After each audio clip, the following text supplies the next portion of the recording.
Just in case you didn't know, nitpick is defined as to be excessively concerned with or critical of inconsequential details, or petty criticism. I mean, I don't plan on being petty here. Just naggy.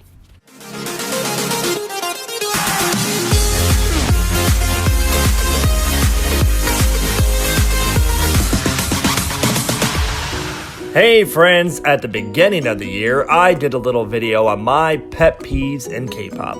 I had 50 of them actually, and realized that I could have gone on way more, but I refrained. Because I didn't want to come off as the bitchy one.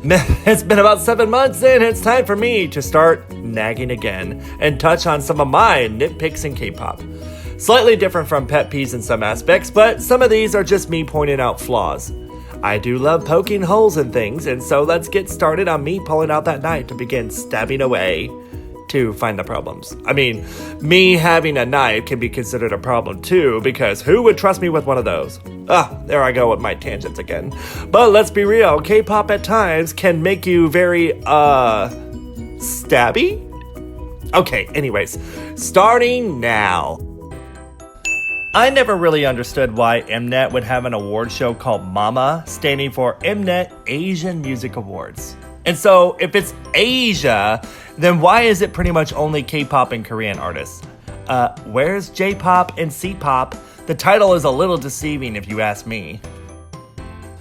Oftentimes, I see on Twitter various K-pop fans who jump to conclusions and tweet to reply to the subject of the article, deserving the electric chair or some shit.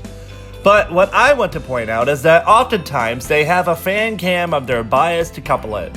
Like, okay, do you want your bias to be associated with an article discussing a serious charge or claim? Did you think about that when you wanted to get your bias more exposure? I reckon y'all get y'all damn priorities straight. Ah shit, there goes the southern accent is coming out again. Using a vocoder on a main vocalist. Why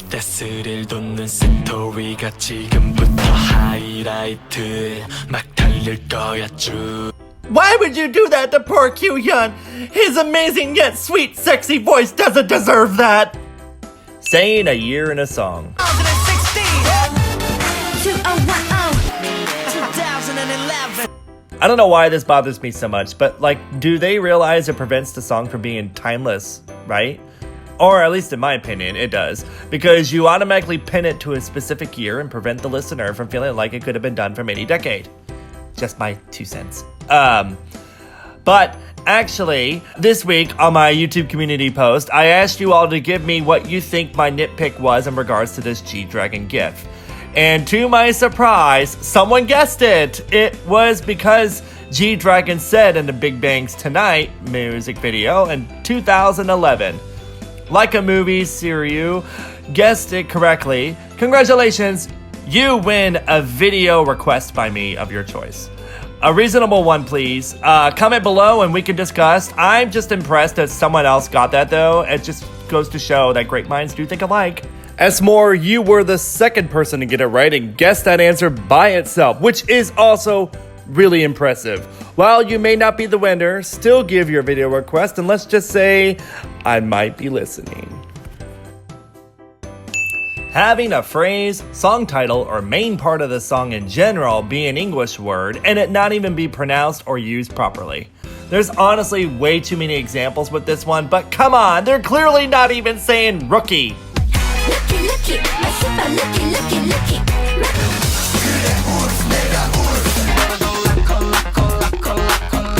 So tell me, did you die a little inside knowing that it's wrong when you sang that, or are you just trolling us?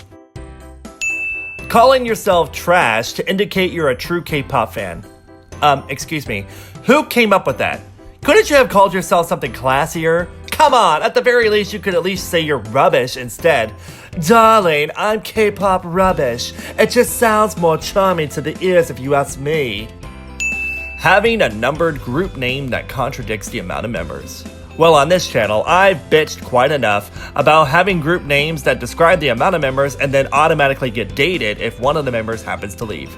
But I think it's even worse when you have a group name that gives some sort of number and it not even be that number of members. Oftentimes, I see companies or fans backtrack and come up with some bullshit excuse as to why it's numbered that way, but I don't buy it. Nope. Hello, cashier. I'd like to return it, please. Yeah, item doesn't match the description. Thanks, but no thanks. The word comeback as a verb. Let's get this straight. If you say your bias is making a comeback, then that's a noun and should be one word. But if you say you hope your bias will come back, that is now a verb. Therefore, it should be two words. I see YouTubers, companies, and fans make this mistake way too much. The former English teacher in me makes me want to heat myself, and what the fuck does that even mean? K-pop groups inventing things. I mean, it's funny when it's used sarcastically, but to say a bias invented a concept, a trend, or K-pop for that matter, and actually sincerely mean it, then sweetie, we need to take this outside. I mean, not for anything violent really. I just need witnesses to see how dumb you are. Hey friends, before I continue with my own nitpicks, I asked my patrons from Patron to provide me with their very own K-pop nitpicks. Thank you all so much for patrons, past and present, for my support on my videos. It really does mean a lot. And Alex was the first to comment and point out the idea of two idols dating being a scandal. Yes, I totally agree with you. As I've said before, dating should not be a scandal. It's a part of life, people. Let them be humans. Kat explained a handful of nitpicks, including the idea of what makes a true fan. Yeah, that can be annoying, and there's always going to be varying degrees of fans. Let everyone do what they want as a fan. Multi-fandom fans are fake fans, she says. When I asked for clarification on whether or not those were her opinions, she confirmed. I mean, I don't agree. I'm multi-fandom and a fan, that's a thing. And you can only be a successful group if you are constantly winning awards. Do legacies not matter? And what about views? Because that irritates me. These are more pet peeves than nitpicks, but that's disappointing. Fans think that way. And procrastinating mentioned fans repeating silly official explanations as facts, and gives 17 as an example.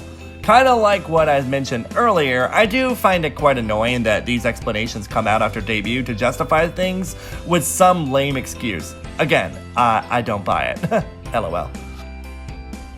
Teaser music that has nothing to do with the song.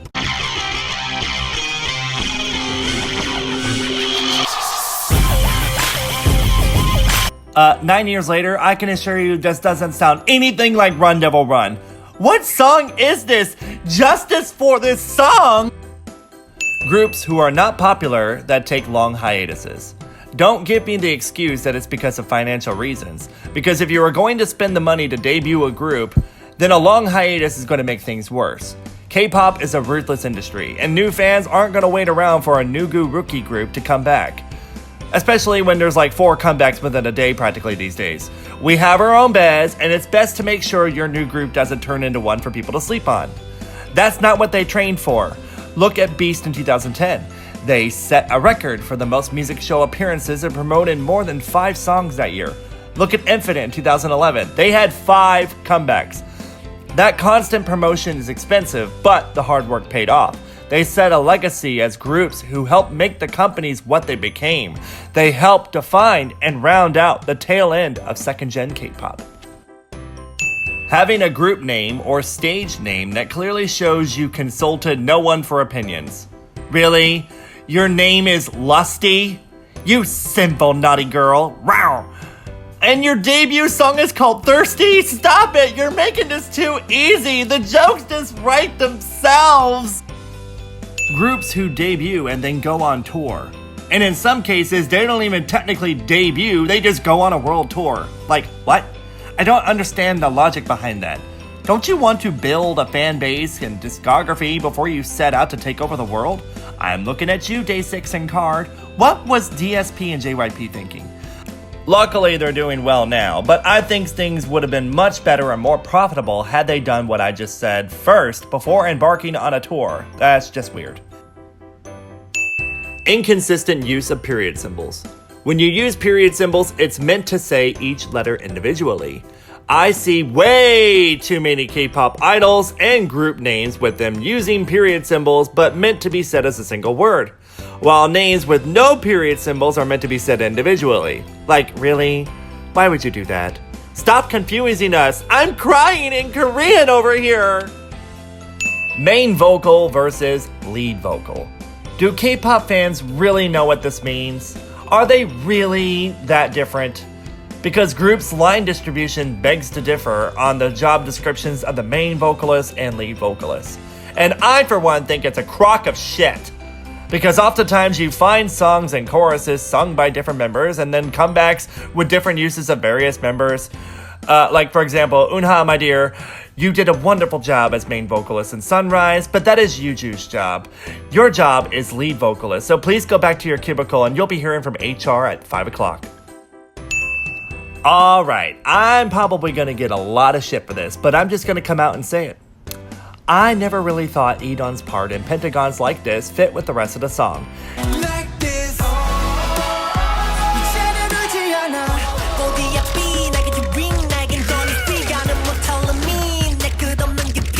Now, please refrain from your gas for just a sec.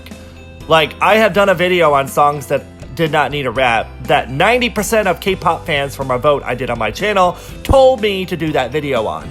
But the vengeance in blood that was out for me after the video was ridiculous.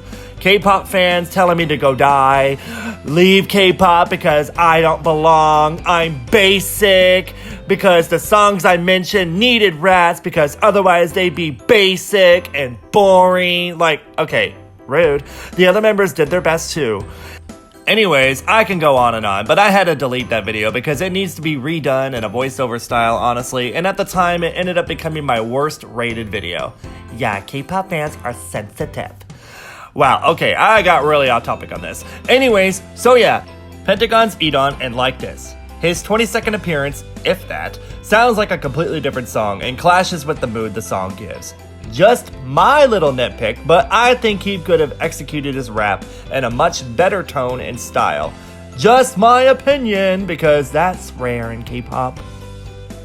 Calling your bias Oppa, Unnie, Noona, or Hyung when you're in fact older. Actually, this is not exclusive to international K-pop fans. I've seen this a lot when I lived in Korea by actual Korean women to make themselves feel younger. But we all know you're wrong. So very wrong. Quit lying, sis. You have more wrinkles on your face than my age. Well, that's enough sass for today, folks. Hope you all enjoyed it and understood my reasons. Feel free to share your own here in the comments below. Thank you all so much for watching. Please be sure to hit those like, subscribe, and bell buttons for me. It really helps me out. I appreciate you for stopping by. And while you're here, check out many more of my works and see you next time.